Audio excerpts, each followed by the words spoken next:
Hey everyone, welcome back to Corporate Decoder, the place where we break down the confusing world of corporate filings so you don't have to. And boy do we have a resignation to unpack today. It looks like a key financial player is heading out the door, and we are going to tell you exactly what that means for Coursera Incorporated. Alright, so we are looking at a very fresh filing from Coursera Incorporated dated the 12th of December 2025. This is what we call a Form 8K, which is basically a report for big events that happen between their regular quarterly or annual reports. Think of it as a special bulletin from the company. The big news here is that Coursera is saying goodbye to a very important person in their finance department. Michelle M. Myers, who holds a few super important titles, including Vice President of Accounting, Chief Accounting Officer, and Principal Accounting Officer, has decided to leave. She notified the company on the 12th of December, and her last day will be the 2nd of January 2026. So not immediately, but very soon. Now, the company is quick to say this isn't because of any big problems. They state her resignation is not the result of any disagreement with the company on any matter related to the company's operations, policies, or procedures. This is standard language to calm investors' nerves, but it basically means she's leaving for a better offer or a different path. Coursera is registered with the Securities and Exchange Commission, or SEC, and their stock trades on the New York Stock Exchange under the ticker symbol CORE. We've seen Coursera grow quite a bit over the years, offering online courses and degrees from universities around the world. It's a company that really exploded during the pandemic and has been navigating the post-pandemic educational landscape. Their main security registered here is their common stock, which is essentially the basic ownership share of the company. It tells us that their stock is available on a major stock exchange, which means it's accessible to a lot of investors. And the report is signed off by Alan Dinas, who is the Senior Vice President, General Counsel, and Secretary. This is standard procedure to confirm that the filing has been properly authorized by the company. Now let's talk about what this really means. When a Chief Accounting Officer or SAO resigns, especially one who is also the Principal Accounting Officer, it can raise some eyebrows.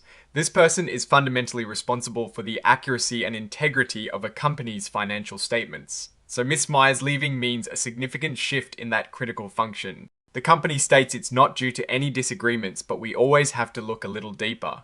Is she leaving for a bigger role at a competitor? Is she seeking a different kind of challenge? Or is there a subtle hint of something less positive? While the PR spins it positively that she is pursuing another opportunity, we cannot ignore the importance of her role. The Chief Accounting Officer is the bedrock of financial reporting. Her departure means a new person will step in that role, and that person will need time to get up to speed and build confidence with investors. We don't have financial tables in this particular 8K, which is common for this type of report. These 8Ks are usually about specific events like this leadership change or a major acquisition. Financial performance details are typically found in the more comprehensive 10Q quarterly filings or 10K annual filings. However, we can infer some things. Coursera has been in a growth phase trying to solidify its position in the online education market. They face competition from other platforms and traditional institutions adapting to online learning. Any change at the top level of accounting can create temporary uncertainty. Investors will be watching closely to see who replaces Ms. Myers and how smoothly the transition occurs. A strong new cower can reinforce confidence, but a less experienced one or a rocky transition could cause some concern. Looking at Coursera as a whole, it's in an interesting space. The demand for flexible online learning is likely to remain strong. However, the company needs to continue innovating and proving its value proposition against a crowded field.